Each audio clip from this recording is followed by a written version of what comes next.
Mesdames et messieurs, dès que vous recevez la vidéoconférence, veuillez la partager au maximum. Partagez-la massivement. Alors, c'est une grosse révélation qui vient d'être faite. L'une des raisons pour lesquelles Washington et Israël ont reculé face à leur bombardement contre l'Iran.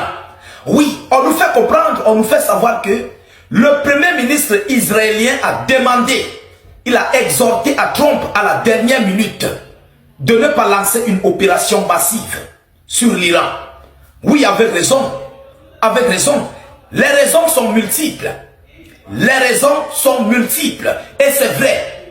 Vous comprenez? C'est vrai. Ça, c'est la vraie raison même pour laquelle l'Amérique n'a pas procédé aux frappes contre l'Iran.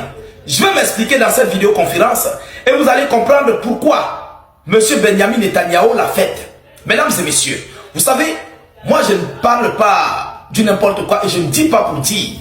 Mais avant de continuer dans cette vidéoconférence, écoutez-la attentivement, partagez-la massivement, abonnez-vous si vous êtes nouveau à la page pour ne plus rater nos vidéoconférences et ne plus perdre notre page. Alors, selon l'annonce qui a été faite, que je vais d'abord vous relayer avant d'entrer dans les décorticages.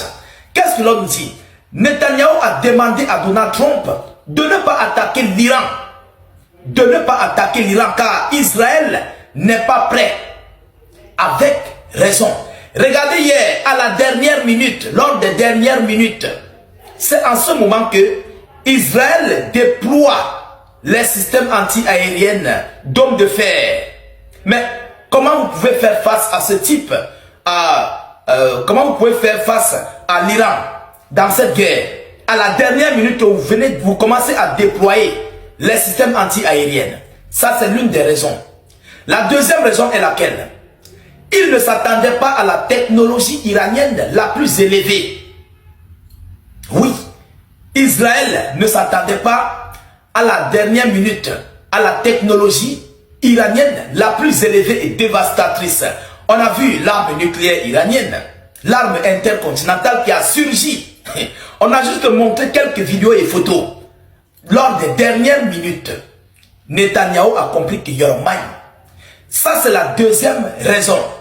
La troisième raison est laquelle, et c'est même la raison principale, que beaucoup de gens vont négliger, que beaucoup de personnes ne vont pas prendre ça au sérieux. Mais c'est même ça la première raison phare. Vous savez pourquoi? C'est le même scénario qui a été fait en Libye.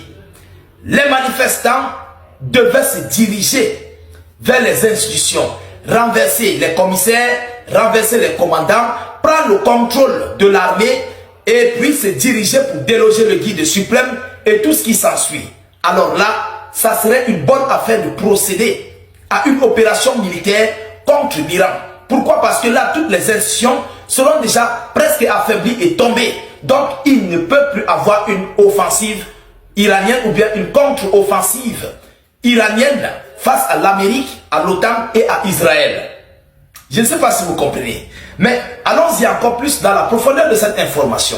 Selon l'annonce, mercredi, le premier ministre israélien Benjamin Netanyahu a demandé au président Trump de ne pas appeler, de ne pas attaquer l'Iran, craignant qu'une attaque américaine n'entraînerait des représailles iraniennes contre Israël.